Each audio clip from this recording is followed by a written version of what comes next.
There is a tragic irony in the government's claims of success when desperate young people are queuing up to risk their lives in Israel in the middle of a war because they have no decent work in India. If Mr. Adani and Mr. Ambani walked into this chamber right now, every MP would discover that our per capita income has gone up. Right? But the moment they leave this room, we would all revert to reality. That's the problem with using per capita as her guide. Let's begin with the Yuva. There is a tragic irony in the government's claims of success when desperate young people are queuing up to risk their lives in Israel in the middle of a war because they have no decent work in India. The unprecedented levels of unemployment have left countless citizens, especially our young workforce, with few prospects for a brighter tomorrow. The self-employment is unpaid family labor, which is disguised unemployment. Experts reckon that the growing army of self-employed in any case constitutes very low-quality employment, and unpaid workers have increased from 40 million in 2017 to 95 million last year. You can call them self-employed, but unpaid workers are not counted as employed by the ILO, the International Labour Organization. Now, the share of agriculture in total employment has gone up, which is an indication that there are not enough jobs available outside of agriculture. To this, the government offers schemes like Skill India as a palliative. Skill India has set out a goal of skilling 40 crore workers by 2022, but if you look at the grand total trained under the Pradhan Mantri Kaushal Vikas Yojana, it is 1.3 crore, not 40 crore. And of that 1.3, only 24 lakh people have been placed in jobs. Skill India has been a failure, sir. The workforce share that was formerly vocationally educated trained in 2012 was 2.3%.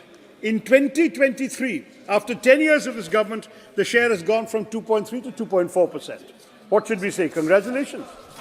We have to ask the government, kiska saath or kiska vikas?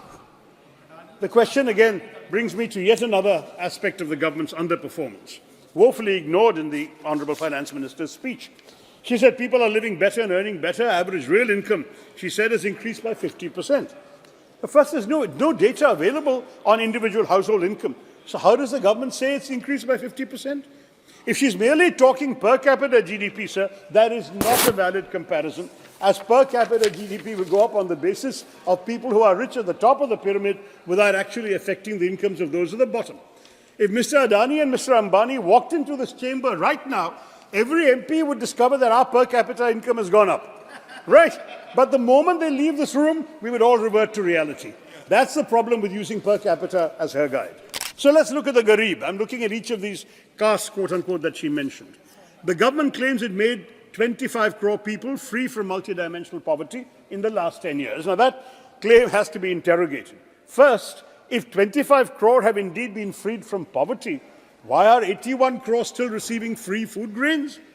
Second, how is the government expecting us to trust their number when consumption expenditure surveys were not done from 2014 onwards to 2022, and the National Multidimensional Poverty Index has been attacked by experts here and abroad who question both the manner and methodology with which it is calculated?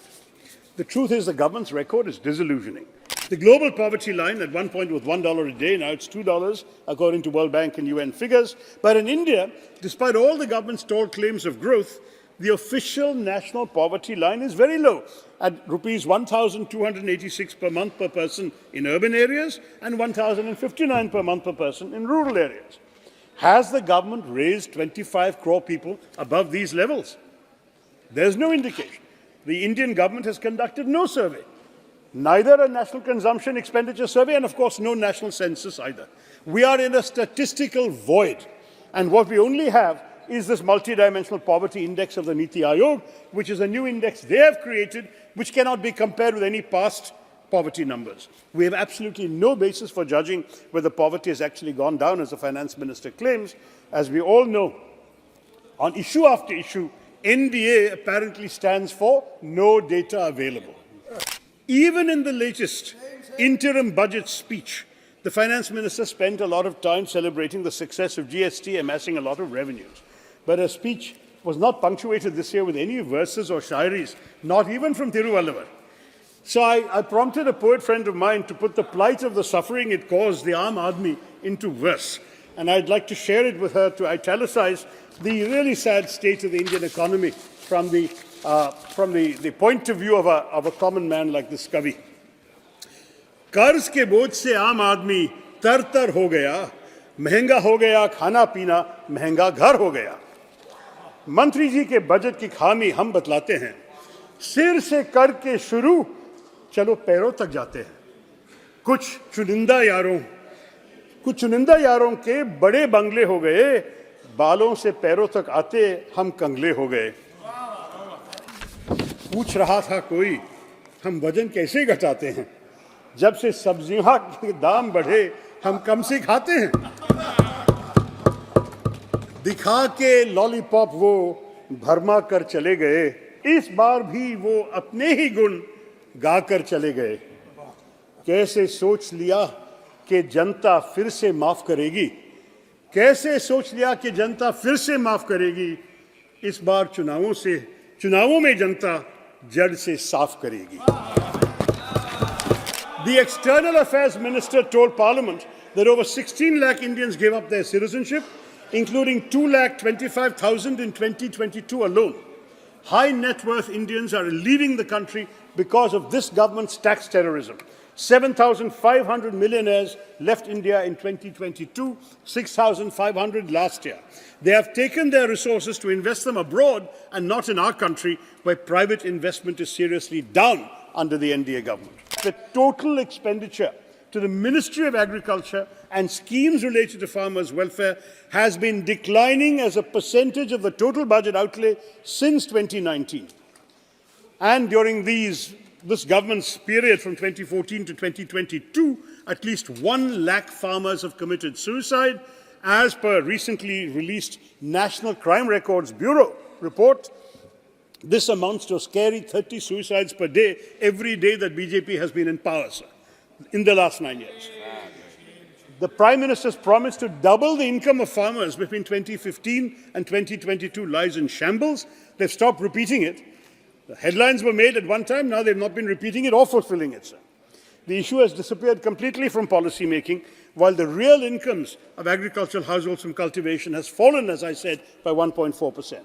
Similarly, while the government's claims of an increase in the number of women participating in the labour force tries to paint a positive picture, the truth is that the rise has only been post-pandemic, because women had dropped out of the force during the pandemic in very large numbers, and women are doing tedious, low-paid or unemployed work. I beg your pardon, unpaid work, which is technically unemployment in this country.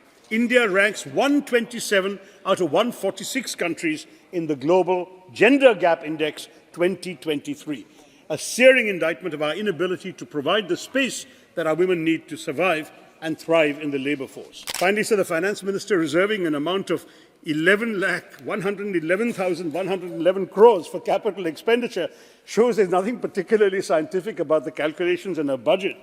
A minister who chooses a lucky number is heading an economy that needs all the luck it can get, sir. There is no question that when she says that GDP stands for governance, development and performance, GDP, as I've pointed out through my speech, the fact is it's not equitably enhancing the capabilities of the ordinary people of this country. Instead, G stands for government intrusion and tax terrorism, D stands for demographic betrayal, and P stands for poverty continuing. This actual GDP also jettisons the trinity of demography, democracy, and diversity the government claims to be serving. The demographic dividend is on the cusp of becoming a demographic disaster, with the unemployment crisis, the K-shaped growth, and the ever-widening schism between the rich and the poor. Democracy is suffering through this government's arrogant contempt for institutions, a government that suspended 146 MPs rather than be held accountable for a security breach, that bulldozes laws as per its own whims and fancies with no regard for parliamentary procedure, that requires a no-confidence motion to be moved before its leaders are willing to speak on vital issues, including Manipur, should ideally refrain from claiming to be the messiah of democracy, let alone its mother.